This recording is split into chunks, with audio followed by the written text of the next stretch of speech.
Bago ko simulan ang aking bagong kwento, gusto ko munang ipakita sa inyo yung video na naputol dun sa nakaraan kong kwento, kung saan nakita ni James yung sinasabi niyang babae. Heto siya. Ito ang pwesto kung saan natutulog si James noon. Nakatapat ito sa aming lamesa. Hintayin niyo ang sunod na clip. Diyan nakita ni James yung babaeng lumulutang na may hawak na kadena.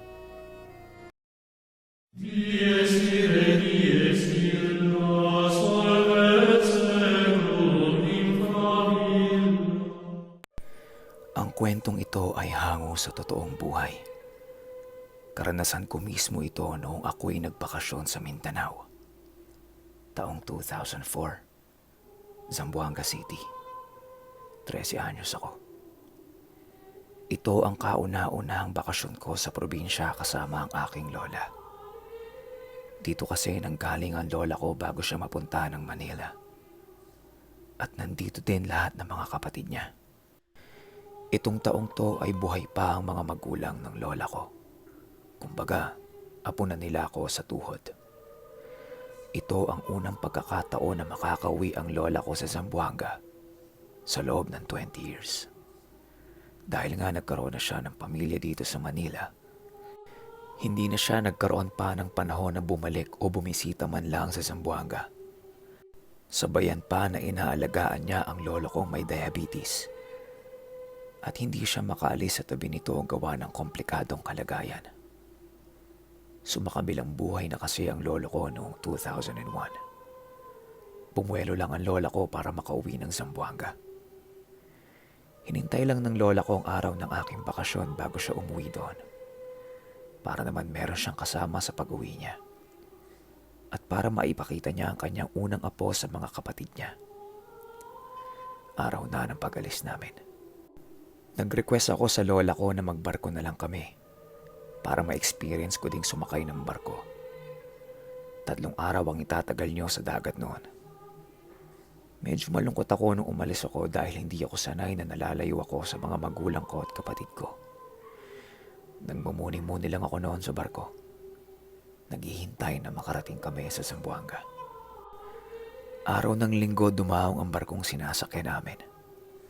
Sinalubong kami ng isa sa mga kapatid ng lola ko na si Nanay Thelma. Kasama ang kanyang asawa at mga anak nila. Bale, mga tita ko yon. Halos mag-iyakan sila nang makita nila ang lola ko. Talagang sabik na sabik sila sa isa't isa. Ako may labis na natutuwa sa nakikita kong yon. Bumiyahe kami papunta sa tinutuluyan nila Nanay Thelma. Pagpasok ko pa lang sa malaking gate, bumungad agad sa akin ang isang napakalawak na lupain. Para bang nasa paanan ito ng bundok. Nung tinuro sa akin ni Nanay Thelma ang bahay nila, nag-iisa lang ito sa talaga namang napakalawak na lupa. Meron silang alagang iba't ibang hayop doon. Meron 2 baboy, mga manok, aso, at may isang unggoy na nakatali sa puno. Labis ako nagtataka kung bakit doon sila nakatira. Tinanong ko ang lola ko at ang sabi ko ay, "Nay, sa kanila ba itong lupa? Bakit sobrang laki?" Ang sabi sa akin ng lola ko ay hindi daw sa kanila yung lupa. Caretaker daw sila at meron silang binabantayang isang poultry sa bandang itaas ng bundok. Medyo malapit lang daw yun kung ikaw ay gagamit ng bisikleta. Unang araw ko. Napakasaya. Ang sasarap ng pagkain. Sariwa lahat. Hindi ako kumakain ng gulay at tuyo. Pero nung matikman ko yun dito, ay halos hanap-hanapin ko ang lasa nun. Unang gabi ko dito. Mga 6 p.m. yun. Nagtataka ako kung bakit wala akong makitang CR sa loob ng bahay nila. Nung tanungin ko ang lola ko, sabi niya ay nakahiwalay daw ang CR ng bahay. At yun ay nakapwesto sa likod. Nung sinilip ko yung CR, nakita ko ito. Isang maliit na parang pinagtagpi-tagbing mga yero at kahoy lang. At sa itaas nito, ay ay merong isang napakalaking puno ng kalachuchi.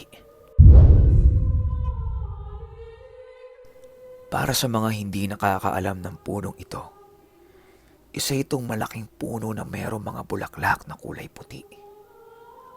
Sinasabi nila na ang puno daw na ito ay para sa patay.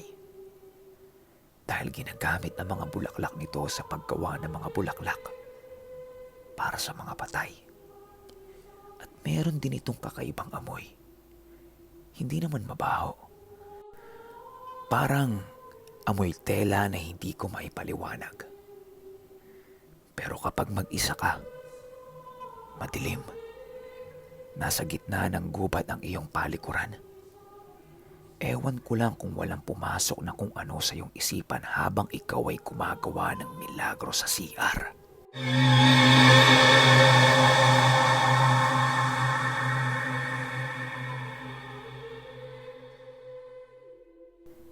Balik tayo sa kwento.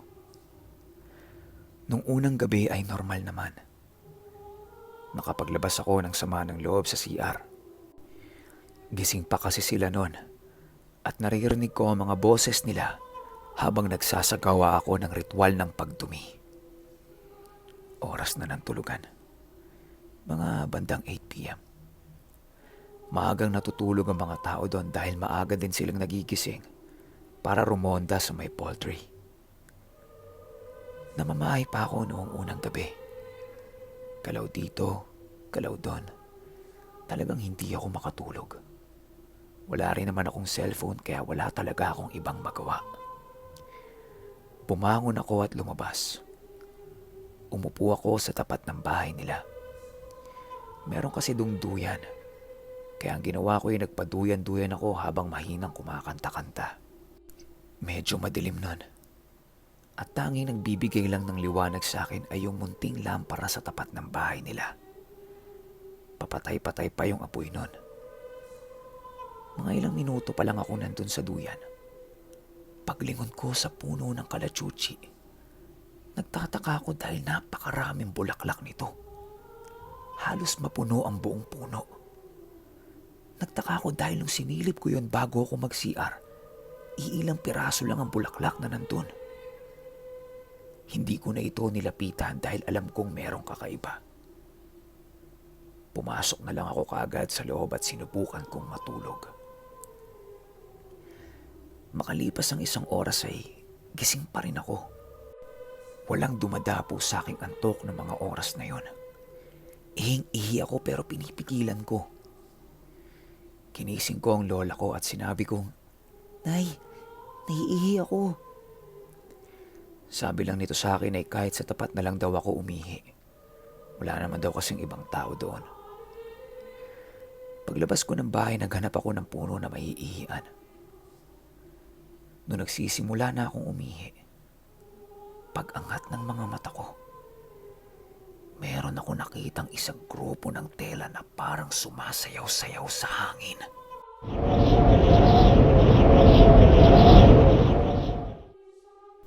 Hindi ko na tinapos ang pag-ihi ko nun.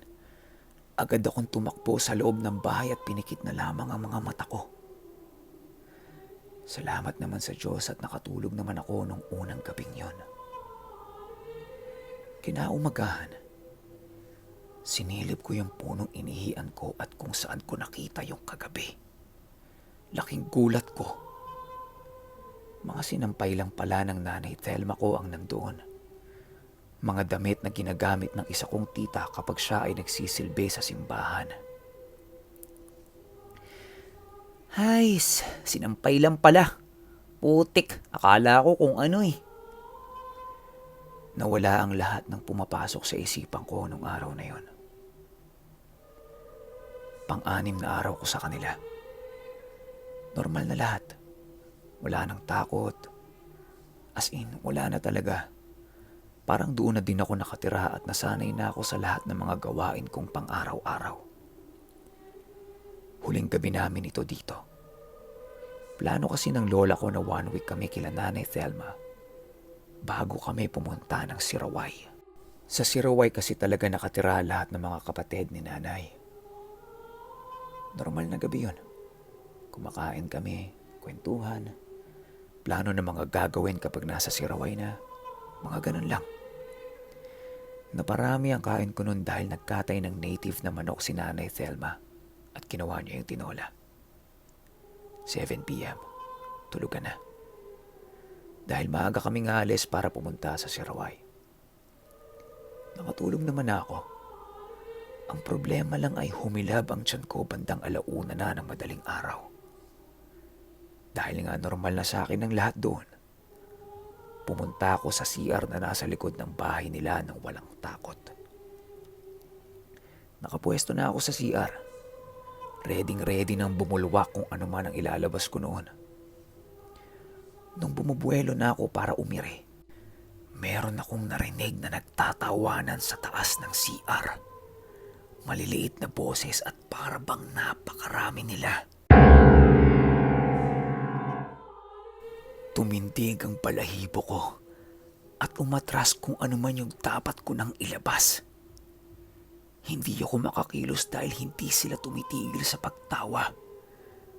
Para bang nakasilip ito sa kung ano man ang ginagawa ko. Hindi ko naman makuha ang short ko dahil nakasabit ito sa likod ko. Sa likod ko kung saan ang butas ng CR. At alam kong nandun sila na nakasilip sa akin. Kaya ang ginawa ko ng mga oras na yon ay tinanong ko sila. Ruby? Japet? Kayo ba yan? Huwag niyo naman akong takutin oh. Alis na nga kami bukas eh. Tumigil sa pagtawa ang mga ito.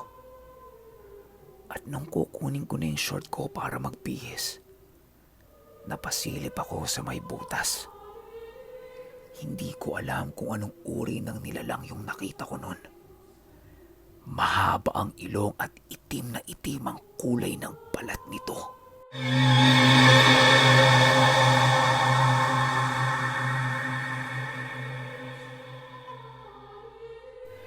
Sumigaw ako ng, "Wag po!" Nawala ito agad. At nung nagmamadali na akong magbihis, rinig na rinig ko sa pinagtagpi-tagping yero ang dahang-dahang pagkalmot nito ng CR.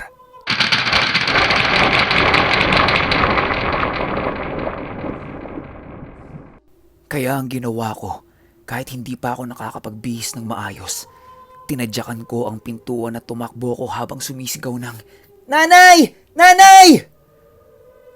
Pagbalik ko ng bahay ay naalimpungatan din sila. Sinabi ko kung ano ang nakita ko. Daling-daling kumuha ng barel ang asawa ni Nanay Thelma. Pero pagpunta nito sa CR, wala naman siyang nakitang ano o narinig.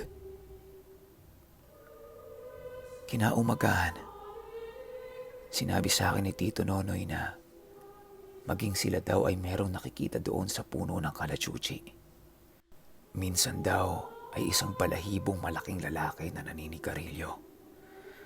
At kung minsan ay mga babaeng nakasuot ng mahabang bestida at niyayaya silang magsayaw sa tapat ng puno.